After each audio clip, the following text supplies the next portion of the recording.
আসসালামু আলাইকুম রহমতুল্লাহ বারকাত।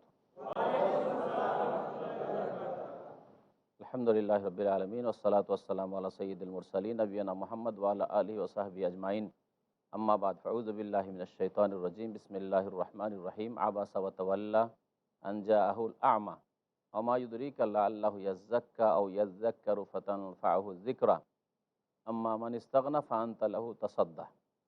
আল্লাহ পাকের সমস্ত প্রশংসা, সালাত এবং সালাম নাজিল হোক নবী মুহাম্মদ রাসূলুল্লাহ সাল্লাল্লাহু আলাইহি সাল্লামের উপর।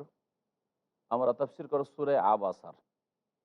এই সূরার নাম হচ্ছে সূরা আবাসা, কারণ এই সূরার প্রথম আয়াতের প্রথম শব্দ হচ্ছে আবাসা। আল্লাহ আবাসা শব্দ দিয়ে শুরু করেছেন। আবাসা মানে ভুরু কুঞ্চিত করা। এই সূরায় ৪২টি আয়াত রয়েছে এবং এই সূরার প্রথম দিকে আল্লাহ পাক রব্বুল আলামিন রাসূলুল্লাহ সাল্লাল্লাহু আলাইহি সাল্লামকে কয়েকটি আয়াত নাজিল করে একটু সতর্ক সাবধান করেছেন, উত্তম পন্থায় একটু দিক নির্দেশনা দিয়েছেন, সাথী সঙ্গীদের সাথে কেমন আমাদের আচরণ হওয়া উচিত সেই ক্ষেত্রে। রাসূলুল্লাহ সাল্লাল্লাহু আলাইহি সাল্লাম কোন এক সময় মক্কার বড় বড় মুশরিক নেতাদের সাথে, যেখানে আবু জাহাল আর উতবা, শাইবা, রাবিয়া, ওয়ালিদ বিন মুগীরা এরা ছিল, তাদের সাথে কথা বলছিলেন এই আশা নিয়ে যে এদেরকে ইসলামের দাওয়াত দেওয়ায় মনোযোগী হলে আর এই নেতাগুলি যদি ঈমান নিয়ে আসে তাহলে সহজেই বাকিগুলো ঠিক হয়ে যাবে, কারণ এরাই পথভ্রষ্ট করছে।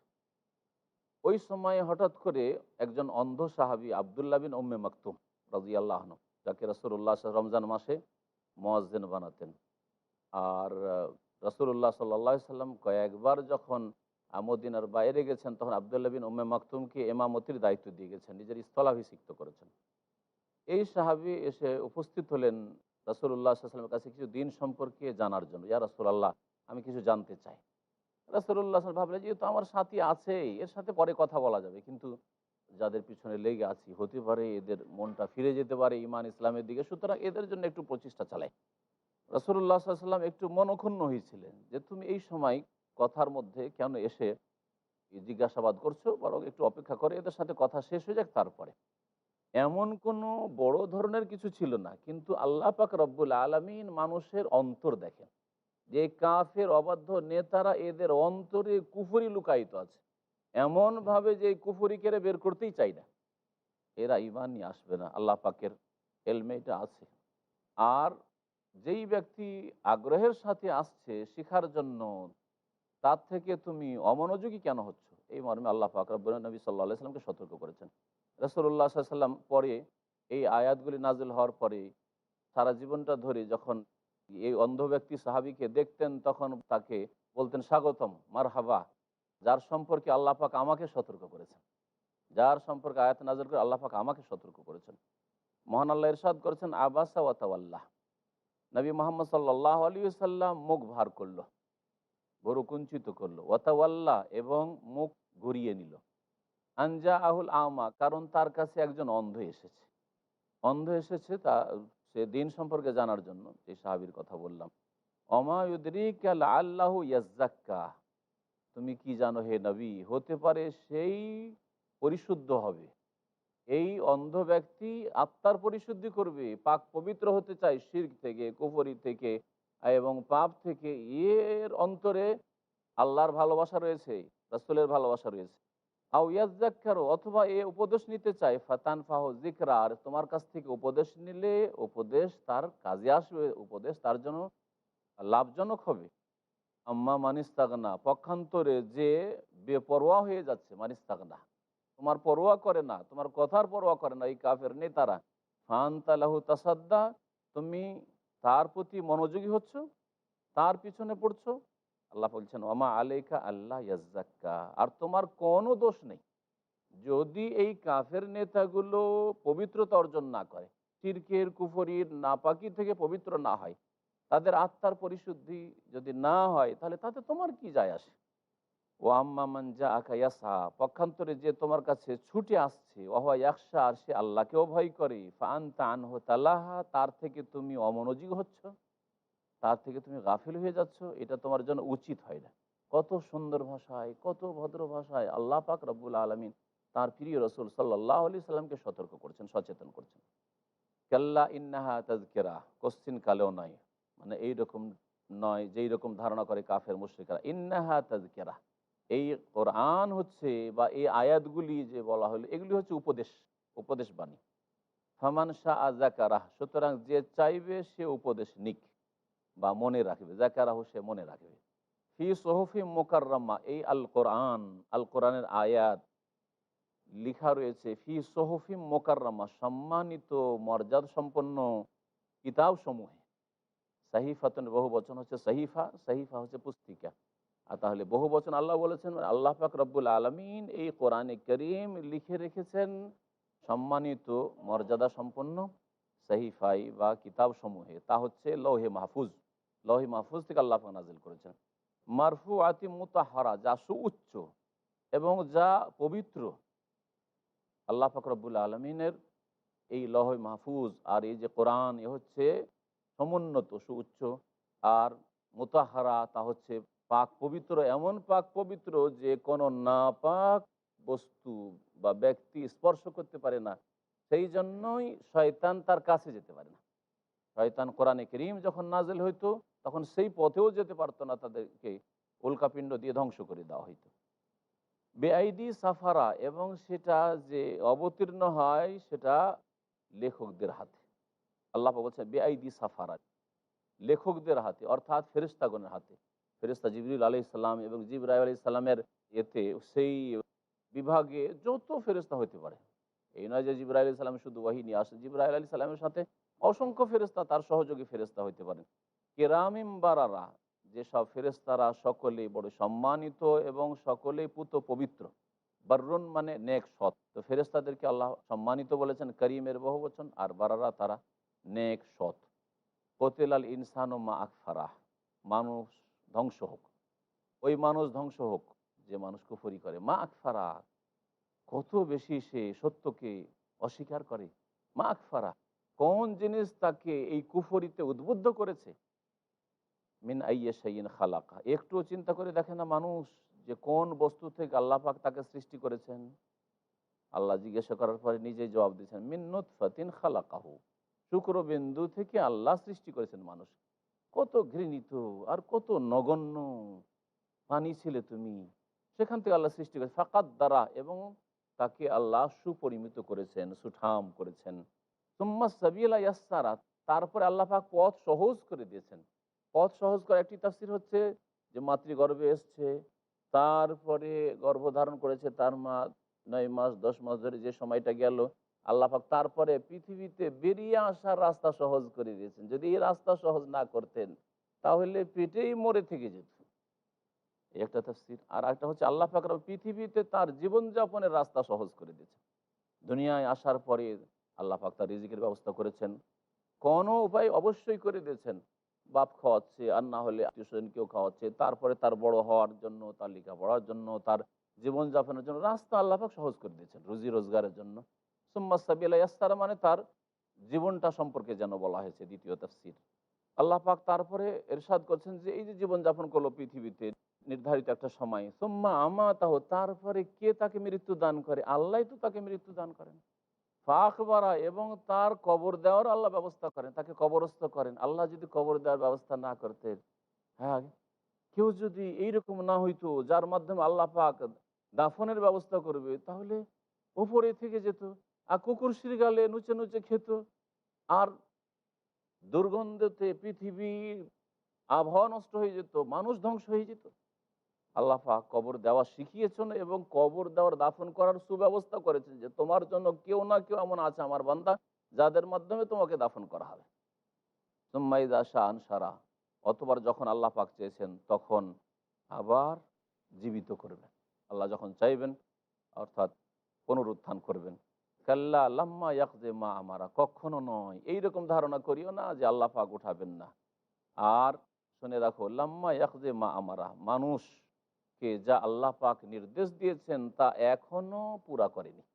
অর্থাৎ মানুষের উপর আল্লাহ পাকের যে দ্বীনের বিধিবিধান আল্লাহ পাক নাজিল করেছেন তার বাস্তবায়নের জন্য, তার হক এখনো আদায় করেনি যথাযথ, যার মাধ্যমে আল্লাহ পাকের রহমত পেতে পারে এবং জান্নাত পেতে পারে। ফালিয়ানজুরিল ইনসানু ইলা তাআমিহি, আল্লাহ পাক বেশ কিছু নিয়ামত এখানে উল্লেখ করেছেন, সেসব নিয়ামত আল্লাহ পাকের দান, সুতরাং যিনি দান করেন তাঁরই ইবাদত করো, এই দাওয়াত দেওয়া হয়েছে। আল্লাহ বলছেন ফালিয়ানজুর ইনসানিল্লাহ তামি, মানুষ একটু চিন্তা করে দেখুক তার খাদ্যের দিকে, যে খাবার আল্লাহ দিয়েছেন। আন্না সাবাবনাল মা সাব্বা, এই খাদ্য আসছে কোত্থেকে, আপনি যাই খান কোথা থেকে আসছে, একটু কোনোদিন চিন্তা করে দেখেছেন যে আমার বাড়িতে যে এই যে ভাতটা চলে এসছে একেবারে টেবিলে দস্তরখানে, কোত্থেকে আসলো, এই গোস্ত কোত্থেকে আসলো, এই শাকসবজি কোত্থেকে আসলো, ইত্যাদি ইত্যাদি কোথা থেকে আসলো, চিন্তা করে এই মাছ আসলো কোথা থেকে, প্রাকৃতিক সব কোত্থেকে আসলো। আল্লাহ বলছেন যে আন্না সাবাবনাল মা সাব্বা, আমি প্রচুর পানি ঢালি, আল্লাহ বৃষ্টি বর্ষণ করেন, আর এই পানি থেকে আল্লাহ পাক সবকিছুই, সমস্ত নিয়ামতের মূল হচ্ছে পানি। সুম্মা শাকাকনাল আরদা শাক্কা, অথবা আমি জমিনকে বিদীর্ণ করি, জমিন ফেড়ে অঙ্কুর গজায় গাছপালার। আল্লাহ বলছেন ফাআমবাত নাফিয়া হাব্বা, সুতরাং তাতে উদ্গত করি আমি শস্য, হাব্বা দানা, বিভিন্ন শস্য আল্লাহ পাক রব্বুল আলামিন উদ্গত করেন। ওয়া ইনাবান, এবং আঙ্গুর ফল আমি দিই, ওয়া কাজবান, এবং শাকসবজি দিই, ওয়া জৈতুন, আন জৈতুন, যে বরকতের খাবার জৈতুন, এই আল্লাহ পাক জৈতুন দিয়েছেন। ওয়া নাখলা, খেজুর দিয়েছেন আল্লাহ পাক রব্বুল আলামিন। ওয়া হাদায়েকা গোলবা, এবং বহু ঘন ঘন বাগান দিয়েছেন, ঘন ঘন আল্লাহ পাক বাগান দিয়েছেন। ওয়া ফাকিহাতাম ওয়া আব্বা, এবং নানান রকমের ফল ফলারি দিয়েছেন, ফলমূল আল্লাহ পাক দিয়েছেন। ওয়া আব্বা, এবং ঘাস লতা পাতা দিয়েছেন, ফলমূল দিয়েছেন আর ঘাস দিয়েছেন আল্লাহ পাক রব্বুল আলামিন। মাতা আল্লাকুম, যাতে তোমাদের জন্য ভোগের সামগ্রী রয়েছে, তোমাদের খাদ্যের ব্যবস্থা রয়েছে। ওয়ালি আনআমিকুম, আর তোমাদের চতুষ্পদ জন্তুর জন্য খাদ্যের ব্যবস্থা রয়েছে। আল্লাহ পাক কিছু খাবার মানুষের জন্য করেছেন, আর কিছু এমন আল্লাহ পাকের নিয়ামত রয়েছে যেগুলি তাদের গবাদি পশুর জন্য করেছেন। এখানে অল্প সময়ের বিরতি দিয়ে আমরা আমাদের তাফসীরের দিকে আবার ফিরে আসি।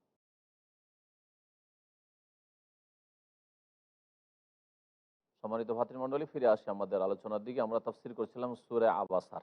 সূরা আবাসার আয়াত নম্বর 33-এ আল্লাহ পাক ইরশাদ করেছেন ফাইযা জাআতিস সাখা ইয়াওমা ইয়াফিরুল মারউ মিন আখিহি ওয়া উম্মিহি ওয়া আবিহি ওয়া সাহিবাতিহি ওয়া বানিহি লিকুল্লি ইমরিইন মিনহুম ইয়াওমাইযিন শাআনুন ইউগনিহি। আল্লাহ পাক ইরশাদ করছেন যে স্মরণ করো যেই দিন পৃথিবী ধ্বংস হবে, সেই দিনের অবস্থাকে। ফাইযা জাআতিস সাখা, যখন কান ফাটানো শব্দ চলে আসবে। কান ফাটানো শব্দ, সাখা এমন শব্দকে বলা হয় যা কানে পৌঁছলে কানের পর্দা ফেটে গেল, এরকম মনে হয়। যখন কান ফাটানো শব্দ চলে আসবে, অর্থাৎ ইসরাফিল আলাইহিস সালামের দ্বিতীয় সিঙ্গার ফুৎকার, দ্বিতীয়বারে যখন ইসরাফিল আলাইহিস সালাম সিঙ্গায় ফুঁক দিবেন, এই ফুঁককে বোঝানো হয়েছে। সেই দিন কি হবে? কারণ সেই দিনেই মানুষ নিজ নিজ কবর থেকে উঠবে, আর যে যেখানে ছিল সেখান থেকে উঠে বিচার দিবসে হাজির হবে। আর তার আগে যে প্রথম ফুক হবে তাতে বেহুশ হয়ে যাবে এবং ধ্বংস হয়ে যাবে, মারা যাবে। আর যারা তিনটে বলেছেন তারা বলছেন যে প্রথমটাতে বেহুশ হবে, হুঁশহারা হবে, আর তারপরে দ্বিতীয়টাতে ধ্বংস হবে, আর তৃতীয়তে উঠবে। আল্লাহু আলাম। আল্লাহ পাক বলছেন ইয়াউমা ইয়াফিরুল মারউ মিন আখি, সেই দিন মানুষ নিজের ভাইকে দেখে পালাবে। ভাববেন না যে কেউ সেখানে কাজে আসবে, নিজের ভাইকে দেখে পালাবে। অথচ পৃথিবীতে যদি কোথাও মারামারি লাগে, ও অন্যায় করে ভাই, তারপর ভাই দিকে লেগে যেত। আর ওই জাহিলি যুগের চরিত্র, উনসুর আখাকা জালেমান মাজলুমা, তোমার ভাই যখন তো জালেম হোক আর মজলুম হোক, যে অবস্থায় হোক, হ্যাঁ অন্যায়কারী হোক, তারপরে সাহায্য করো। এটা ছিল জাহিলি প্রবাদ। রাসূলুল্লাহ সাল্লাল্লাহু আলাইহি ওয়াসাল্লাম এই জাহিলি প্রবাদটাকে ইসলামীকরণ করেছেন, মানে মুসলিম বানিয়েছেন। কিভাবে? নবী সাল্লাল্লাহু আলাইহি ওয়াসাল্লামের হাদিস, এটা সহিহ বুখারী। উনসুর আখাকা জালেমান মাজলুমান, তুমি তোমার ভাইয়ের জালেম হলেও সাহায্য করো, আর মজলুম যদি নির্যাতিত হয় তবুও সাহায্য করো। সাহাবীরা বলছিলেন যে ইয়া রাসূলুল্লাহ, যদি মজলুম হয়, নির্যাতিত, তাহলে তো সাহায্য করো, তার পাশে দাঁড়াবো এবং মারতে দেবো না, জুলুম করতে দেবো না, বেঈমানি করতে দেবো না, অন্যায় করতে দেবো না, ঠিক আছে, তার সাহায্য করলাম। ফাকাইফা আনসুরু জালেমান, জালেমের কি করে সাহায্য করবো? অন্যায় কাজ, জালেম অন্যায় করেছে, এই জালেমের কি করে সাহায্য করব? নবী করিম সাল্লাল্লাহু আলাইহি ওয়াসাল্লাম শিখিয়ে দিলেন একই প্রবাদ, অর্থ নেওয়া হয়তো জাহিলিয়াতের যুগে, জাহিলি অর্থ নেওয়া হয়তো, কিন্তু তার ইসলামিক অর্থ বললেন তাকুফুহু আনি জুলমি, যে জালেম জুলম করছে তাকে জুলম করতে বাধা দেবে, জুলম করতে দেবে না, অন্যায় করতে দেবে না, অন্যায় থেকে বিরত রাখবে। ফাযালিকা নাসরুকা ইয়াহু, এটাই হচ্ছে তার সাহায্য করা। আল্লাহ পাক ইরশাদ, সেই দিন নিজের ভাই থেকে পালাবে মানুষ, ও উম্মেহি মাকে দেখে পালাবে, ও আবিহে বাপকে দেখে পালাবে, ও সাহেবাতি স্ত্রীকে দেখে পালাবে, ও বানিহি আর সন্তান সন্ততিদেরকে দেখেও পালাবে, মানে সন্তানাদিকে দেখেও পালাবে, কেউ কারো পরিচয় নেবে না। কারণ কেন নেবে না? সেই দিন তাদের প্রত্যেকেই নিজেকে নিয়ে ব্যতিব্যস্ত থাকবে। লেকুল্লিমরিম তাদের প্রত্যেকে সেই দিন ইয়াউমাইজিন সেই কিয়ামতের দিবসে এমন এক অবস্থায় থাকবে যে নিজেকে নিয়ে বিচলিত থাকবে, নিজেকে নিয়ে ব্যতিব্যস্ত থাকবে। ইয়গনি যা তাকে একেবারে ব্যতিব্যস্ত করে ছাড়বে। তারপরে যখন জান্নাতীরা তাদের ফলাফল পেয়ে যাবে যে আমরা জান্নাতি, তখন তাদের সাথে আল্লাহ পাক রব্বুল আলামিন তাদের আপনজনদেরকে মিলিয়ে দেবেন। যেমন কোরআন কারীমের অন্য একটি আয়াত রয়েছে, আলহাকনা বিহিম যুররিয়াতাহুম, তাদের সন্তানদেরকে তাদের সাথে মিলিত করে দেব, আল্লাহ পাক বলেছেন। কিন্তু যতক্ষণ পর্যন্ত হিসাব হয়নি, জবাবদেহি শেষ হয়নি, ফলাফল বেরোয়নি, ততক্ষণ পর্যন্ত কেউ কারোর সাথে পরিচয় নেবে না। আল্লাহ পাক বলছেন ওজুহু ইয়াউমাইযিন মুসফিরাহ, সেদিন মানুষ দুই ভাগে বিভক্ত হবে। কতক মানুষের চেহারা হবে সেই দিন মুসফেরা, উজ্জ্বল, ফর্সা উজ্জ্বল, খুশির শেষ নেই। দাহিকা তো মুস্তাবশেরা, তারা সহাস্য হবে, দাহিকা হাসবেই, তাদের কোনো রকম কান্না থাকবে না, কষ্ট থাকবে না, দুঃখ থাকবে না। মুস্তাবশেরা, এবং তারা উৎফুল্ল হবে। ও ওজুহু ইয়াউমাইযিন আলাইহা গাবারা, কতক মানুষের চেহারা মুখমণ্ডল ধুলো ধূসরিত হবে। গোবার মানে হচ্ছে ধুলো, আর গাবারা মানে ধুলো ধূসরিত হবে। তারহা কোহা কাতারা, কেন ধুলো ধূসরিত হবে? কারণ তাদের বিপদ যে ঘনিয়ে এসছে, আর নিশ্চিত বুঝতে পেরেছে যে জাহান্নামের নির্দেশ হবেই, কারণ এত আযাব শাস্তি পেয়েছি, আর এখানে অন্ধকার দেখছি, আর কষ্টও খুব দেখছি, আল্লাহ পাকের আযাব আর বরদাস্ত হচ্ছে না, এই ভয়াবহ অবস্থা। আর তারহা কোহা কাতারা, কাতারা মানে হচ্ছে কালো হাওয়া। কালিমা তাদেরকে আচ্ছন্ন করবে, কালিমা তাদেরকে আচ্ছন্ন করবে। কেন এরকম কেন হবে? আল্লাহ বলছেন উলাইকা হুমুল কাফারাতুল ফাজারা, কারণ এরাই ছিল অমান্যকারী, প্রত্যাখ্যানকারী, এরাই ছিল কাফের, আল ফাজারা, আর এরাই ছিল পাপিষ্ট। কাফারা কাফেরের বহুবচন, আর ফাজারা ফাজেরের বহুবচন। ফাজের ওই ব্যক্তিকে বলা হয় যে আল্লাহ পাকের নাফরমানি করে, হয়তো কুফরি করে না কিন্তু নাফরমানি করে, ফরজ অজেবে ঘাটতি করে নাফরমানি করে, হারাম নাজায়েজ কাজ করে নাফরমানি করে, বিরুদ্ধাচরণ করে, বিভিন্ন পাপে জড়িয়ে থেকে আল্লাহর হক নষ্ট করে অথবা অন্য কোনো বান্দার হক নষ্ট করে বিরুদ্ধাচরণ করে, এরা হচ্ছে ফাজের।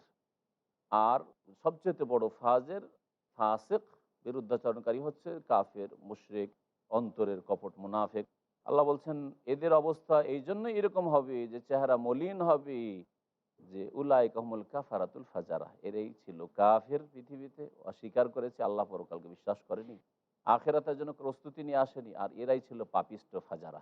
এখানে আমাদের সূরা আবাসের তাফসীর শেষ হলো। অল্প সময় হয়তো আছে, তাতে আপনারা যেসব ভাইয়েরা প্রশ্ন করতে চাইবেন প্রশ্ন করতে পারবেন ইনশাআল্লাহ। আসসালামু আলাইকুম। বলেন ওয়ালাইকুম সালাম ওয়া রাহমাতুল্লাহ।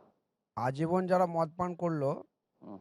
অশ্লীল কুকর্ম অথবা নিজে আত্মহত্যা করলো, এদের জানাজা পড়াটা বৈধ না অবৈধ? জানাজা শুধু কাফের, মুশরিক অথবা কুফরির অবস্থায়, নাস্তিকতায় যারা মারা গেছে তাদের জানাজা পড়া যাবে না। আর বাকি মুসলিম সমাজের যাদের ইমান ইসলাম আছে, তারা ইসলামের বিরুদ্ধে এমন কিছু প্রকাশ করেনি যা তাদের ইমান ইসলাম ভঙ্গ করেছে, তো এদের জানাজা পড়া যাবে, যদিও তারা গুনাহগার হয়। তবে সৎ কর্মশীল এলাকার যারা ভালো মানুষ, পরেজগার মানুষ, আলেম ওলামা, তারা শাসনমূলক তাদের জানাজা পড়বে না। যেমন নবী করিম সাল্লাল্লাহু আলাইহি ওয়াসাল্লাম ঋণগ্রস্ত ব্যক্তির জানাজা আসলে জিজ্ঞেস করতেন যে ঋণ আছে কি, প্রথম জিজ্ঞেস করতেন, যদি বল ঋণ আছে তো কেউ যদি পরিশোধ করার হইলো তো ঠিক আছে জানাজা পড়তে, আর না হইলে বলতেন সাল্লু আলা সাহেবিকুম, তোমাদের এই সাথীর ওপর তোমরা জানাজার নামাজ পড়ো, আমি পড়বো না। এর থেকে ওলামারা দলিল পেশ করেছেন যে এলাকার ভালো মানুষরা, ভালো মানুষ আছে ওলামায়ে কেরাম, যদি তাদের ইলম মোতাবেক আমল থাকে, ভালো মানুষ আছে পরহেজগার লোকেরা, আল্লাহ ভীরুরা, সৎকর্মশীল, এরা জানাজা পড়বে না, সাধারণ লোকরা জানাজা পড়ে নেবে।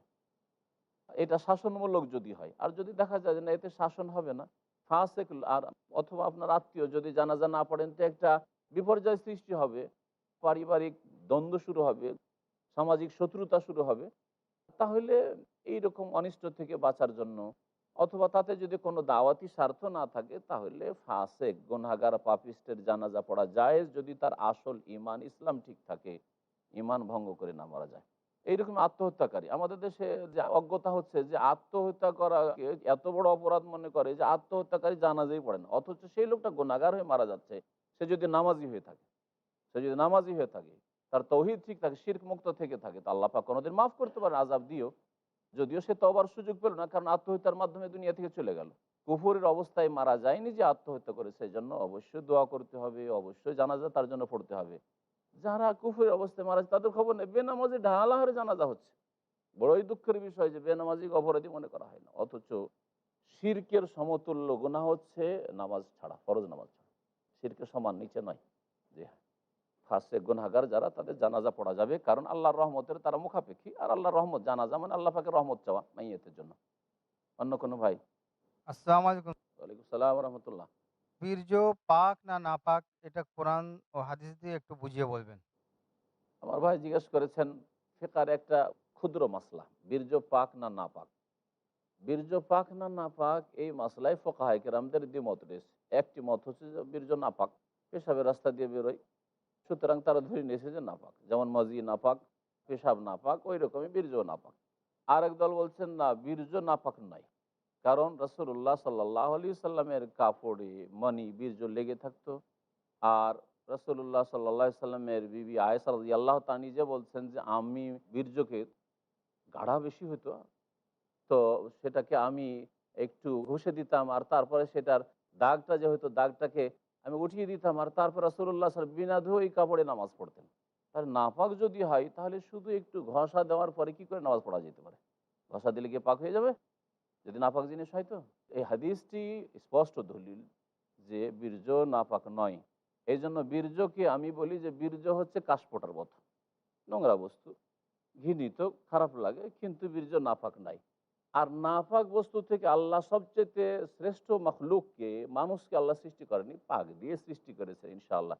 তবে এই নিয়ে বাড়াবাড়ির কোনো প্রয়োজন নেই, বাড়াবাড়ির প্রয়োজন নেই, কারণ এটি একটি ফিকহার মাসলা, কোনো আকীদার মাসলা নয় যে এটা নিয়ে বাড়াবাড়ি করে আপনি পাক করার জন্য লেগে আছেন, আরেকজন নাপাক করার জন্য লেগে আছে, উঠে পড়ে লেগেছে, এরকম নয়। জি, এখানে সময় শেষ হয়েছে। আল্লাহ পাক রব্বুল আলামিন যেন আমাদের ভুল ভ্রান্তি মাফ করে দেন। আল্লাহ আমাদের যেন জান্নাতুল ফিরদৌস দান করেন। আল্লাহ পাক দুনিয়াতেও সুখী করেন, আখিরাতে আল্লাহ পাক রব্বুল আলামিন সুখময় জীবন দান করেন।